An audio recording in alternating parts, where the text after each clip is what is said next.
Udah. Mau bisa.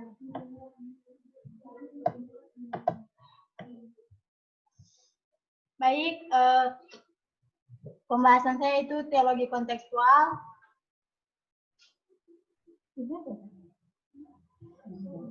Pertama, pengertian kontekstualisasi. Secara etimologi, istilah kontekstualisasi berasal dari bahasa Latin dan bahasa Inggris. Con with prospectum, woven maksudnya mengikuti konteks. Artinya memberikan pemahaman bahwa kontekstualisasi sebagai usaha untuk menerjemahkan teks atau berita Injil sedemikian rupa sehingga berita itu dapat dipahami dan diterima oleh orang yang hidup dalam konteks kebudayaan tersebut.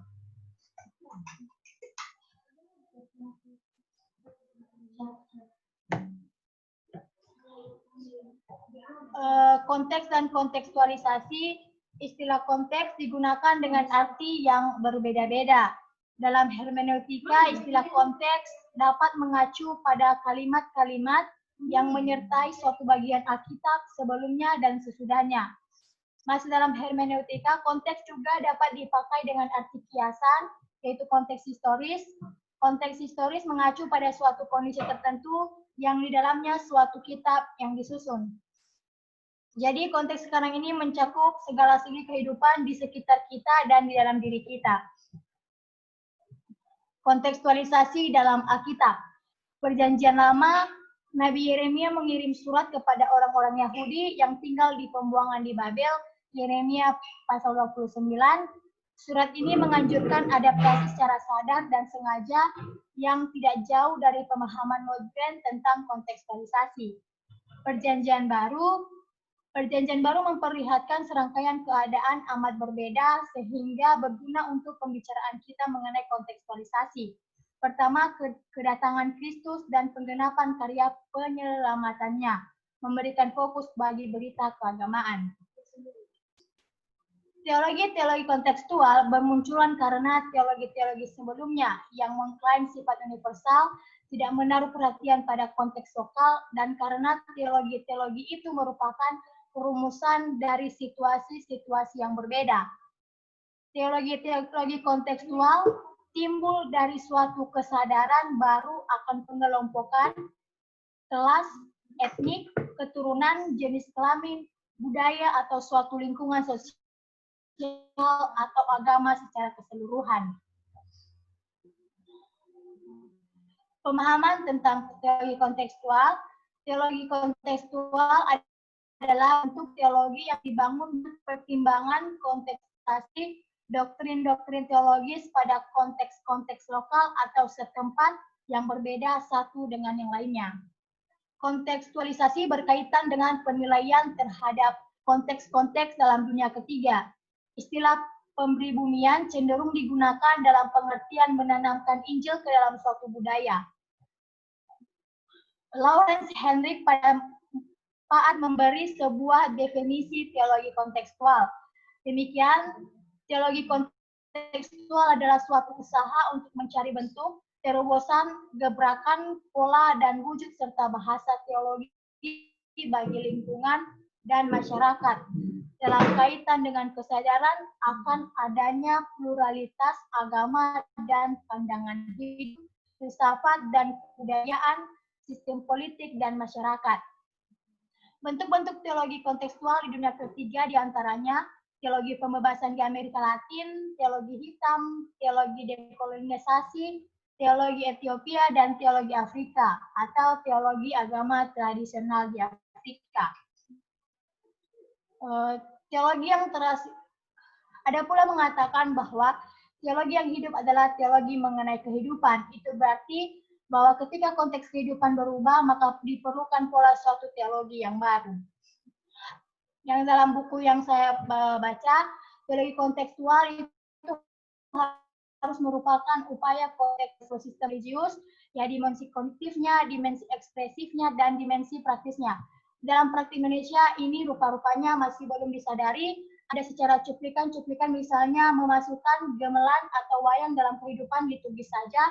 Kedua, salah satu tugas pokok yang pertama-tama dari para ahli teologi adalah secara bersama-sama berusaha merumuskan Apakah Quran yang menentukan jati diri Kristiani? Terima kasih. Sekian. Oke. Teologi kontekstual. Mungkin ada yang bertanya, dipersilahkan tentang teologi kontekstual. Ayo. Jadi tadi Ceria telah menjelaskan bahwa teologi kontekstual itu berkaitan dengan historis, budaya, latar belakang, sejarah, dan tentunya lingkungan hidup dari latar belakang kehidupan dari manusia itu sangat penting untuk dihargai dalam menyusun kerangka berteologi. Tadi juga sudah diangkat di dalam konteksnya, tadi ada Alkitab ya.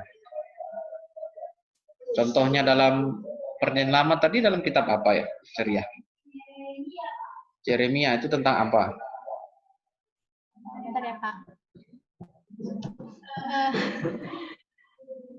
Itu Yeremia 29 yang dari Yeremia mengirim surat kepada orang-orang Yahudi yang tinggal di pembuangan di Babel. Ini menganjurkan adaptasi secara sadar dan sengaja yang tidak jauh dari pemahaman modern tentang kontekstualisasi. Oke, kalau dalam Perjanjian Barunya? Tentang kedatangan Yesus Kristus, Pak. Kontekstualisasinya tentang kedatangan Yesus di mana? Kita kan tidak tahu bagaimana itu alanya. Dia datang sebagai rupa manusia, Pak. Jadi kita dapat mengerti. Oh, Yesus datang sebagai manusia. Allah, ya. Allah datang sebagai manusia. Iya, Allah datang dalam wujud manusia. Ya. Itu merupakan kontekstualisasi. Oke, ya silakan. Ada pertanyaan?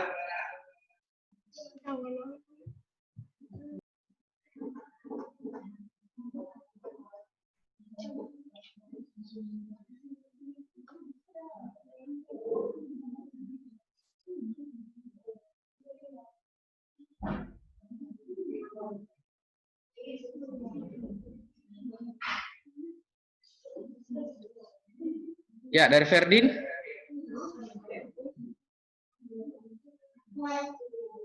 Atau mungkin Nando.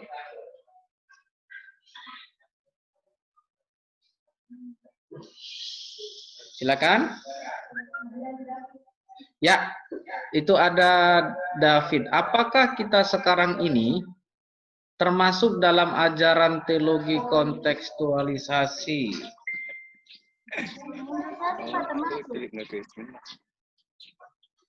Ceria bilang apa? Termasuk? Ya. Ya, contohnya di mana? Kan tentang ajaran yang tadi saya bilang tentang ajaran Yesus Kristus kan, Pak. Nah, kan dulu kita nggak tahu.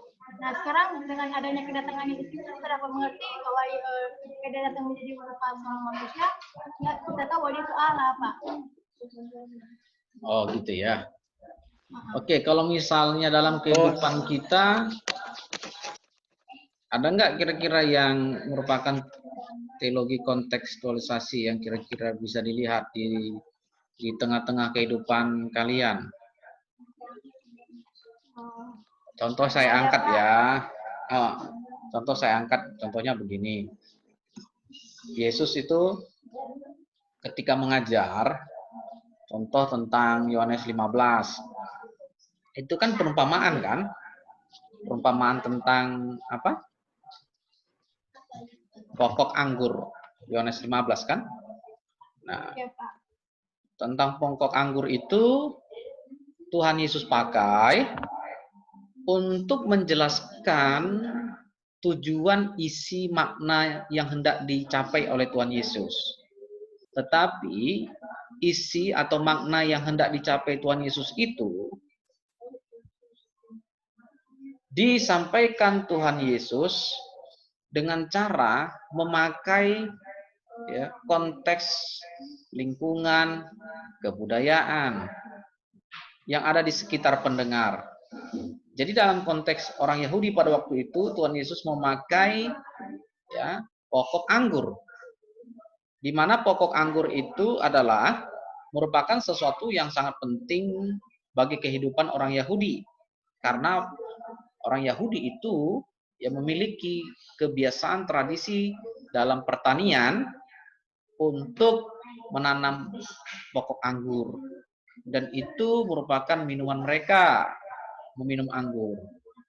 Nah, dalam hal itu, maka Yesus telah melakukan teologi kontekstual. Demikian juga waktu Yesus katakan, kamu adalah domba-dombaku, ya kan? Istilah domba itu dikenal oleh orang Yahudi sangat baik. Domba itu sangat biasa dipelihara oleh orang Yahudi. Jadi Yesus memakai itu untuk menyampaikan maksudnya. Itu yang disebut teologi kontekstual. Nah, jadi sebenarnya teologi kontekstual itu sangat erat dengan lingkungan kita sendiri. Ya kan? Nah, kalau misalnya, ini misal ya, dalam konteks di Nias. Kalau misalnya Tuhan Yesus katakan, ini contoh saja, Tuhan Yesus berkata kepada orang Nias, domba. Orang Nias itu jarang melihat domba di Nias, betul enggak orang Nias? Halo? Iya kan? Cukup kasih jempol aja. Nah. Iya, jarang. Yang sering di Nias itu apa? Beibe. Iya, di Nias itu banyak peliharaan beibe atau baby. Beibe. Ya kan? Jadi kalau misalnya Tuhan Yesus berbicara kepada orang Nias, kamu adalah domba-dombaku, orang Nias susah mengerti. Iya dong. Ya. Tapi lebih tepatnya Tuhan Yesus katakan kepada orang Nias apa? Kamu adalah babi-babiku gitu ya. Hah?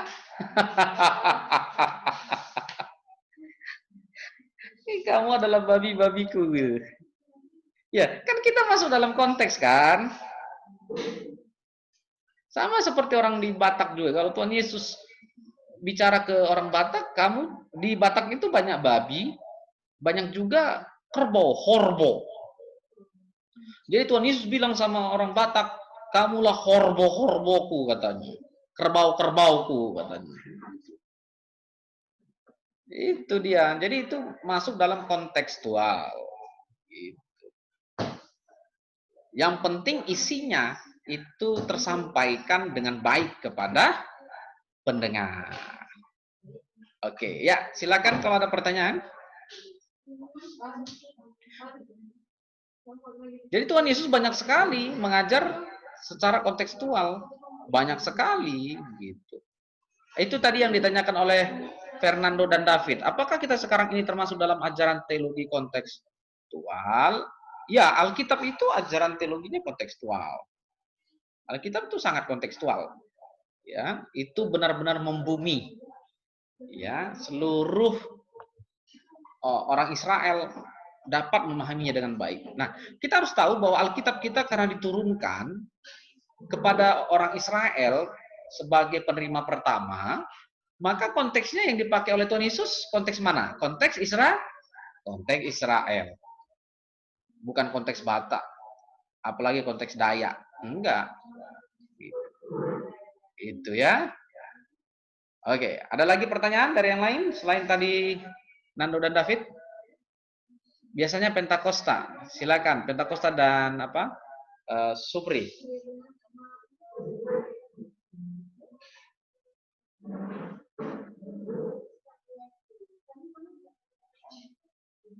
Enggak ada pas sama si Penta. Ya, itu ada pertanyaan juga ya. Oke, ceria. Pertanyaan dari Ferdin. Kita sekarang membahas teologi kontekstual. Jadi saya mau bertanya tentang kedatangan Tuhan Yesus di dunia, bahkan sama penyalibannya di kayu salib. Jadi pertanyaan, apakah PL dan PB sampai sekarang kita ini, apakah itu sudah mengikuti jalur teologi kontekstual? Oke, ya ceria, silakan. Nanti kalau enggak bisa saya akan jawab.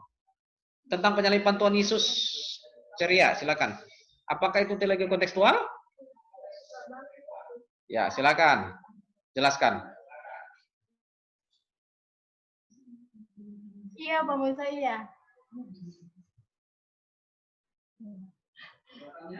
Kita siapa teologi kontekstual aja, kalian suami kita sampai penyampaiannya dikasih. Jadi pertanyaannya apakah dari presentasinya sampai sekarang ini kita apa sih maksudnya?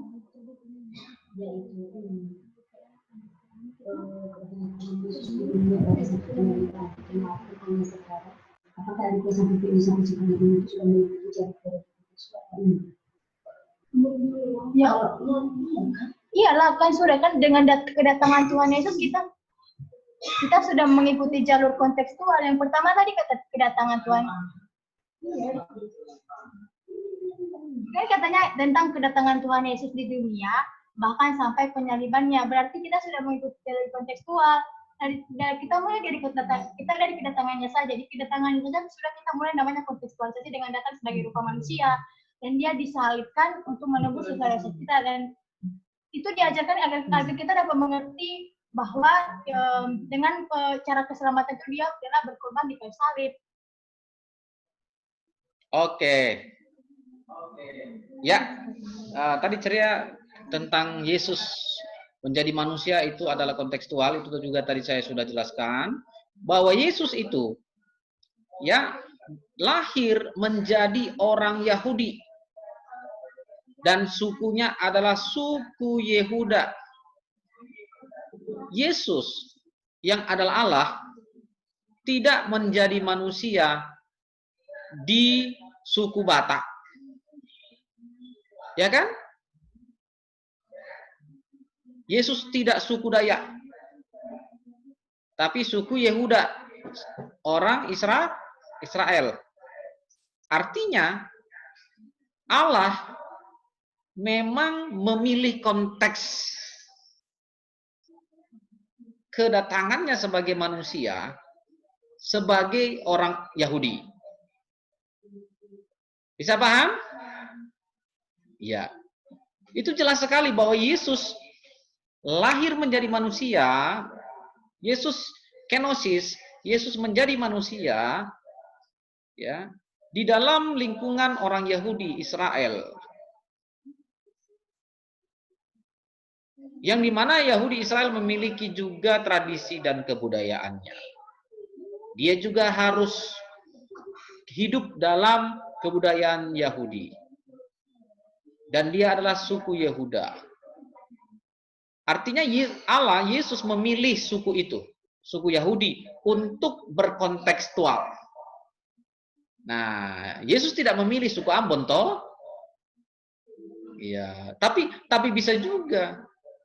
Ya, Yesus itu dikasih pakaian Ambon. Kalau kita lihat di gambar-gambar itu kan Yesus pakaian Timur Tengah, Yahudi kan? Pakai blus panjang gitu kan, kayak daster, toh? Nah, berarti kalau dia misalnya di Ambon, nah ini pakai Ambon. Kalau di Papua pakai Papua.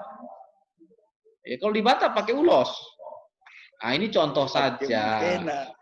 Nah, itu. Artinya disitulah Yesus itu memilih kedatangannya, kelahirannya dalam konteks budaya Yahudi. Oke, sekarang masuk ke dalam konteks kematiannya. Tadi karena Ferdin tanya ya, konteks kematiannya gimana? Yesus juga mati di atas kayu salib. Ingat, konteks PL juga. Ya, orang yang disalibkan itu adalah orang penjahat yang sangat hina. Ya, contohnya pada zaman Esther, maaf. Zaman Esther itu Naaman disalibkan, disulakan kan? Di kayu. Yang harusnya kayu tersebut dibuat Naaman ya. Iya ya. Nah, dibuat Haman itu. Untuk siapa harusnya? Untuk Mordekai. Ternyata justru Naaman lah yang disulakan, disalibkan di kayu. Demikian juga kalau kita merujuk di dalam Perjanjian Baru, Selain Yesus, ada banyak nggak orang yang disalibkan? Halo? Banyak. Contoh orang yang di sebelah kanan kiri Yesus, itu juga disalibkan. Selain itu ada lagi nggak? Banyak.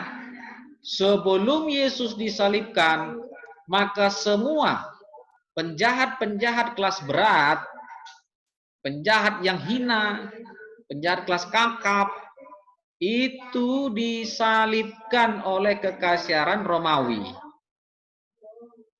Ya, jadi kalau kita lihat kematian Yesus itu dalam konteks Romawi, disalibkan. Selain disalibkan, ada juga cambukan, hukuman dalam konteks Romawi.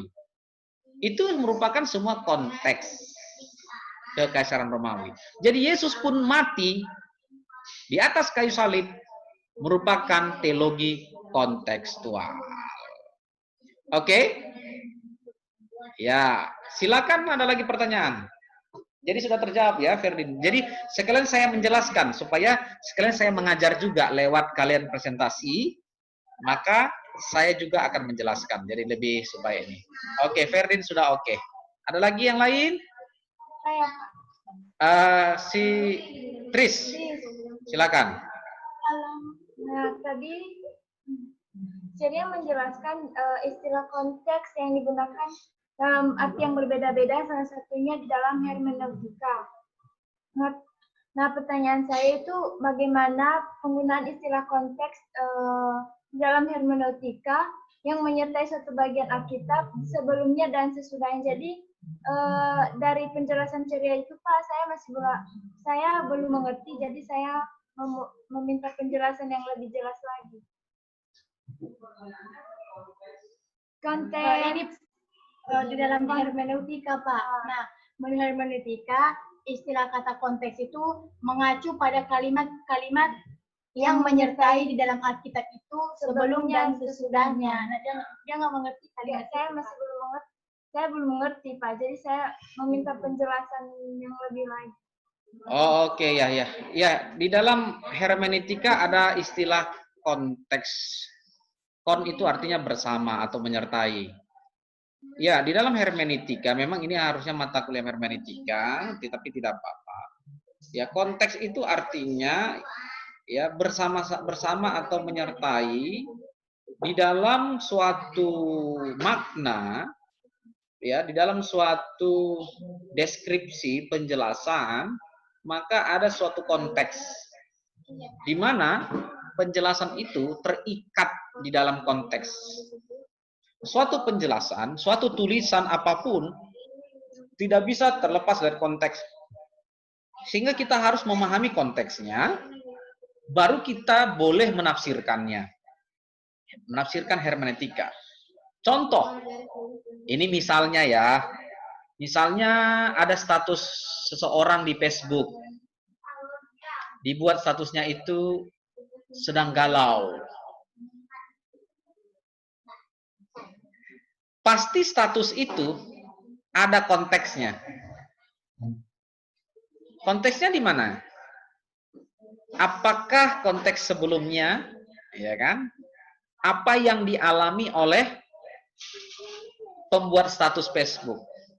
Jangan-jangan waktu dia tulis galau di status Facebook, maka dia sebelumnya sedang broken heart, sedang putus pacar, ditinggal pacar, atau lagi berantem dengan pacar.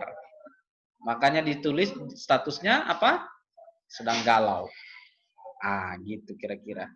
Jadi konteks jauh, konteks dekat itu selalu ada menyertai. Tetap harus ada.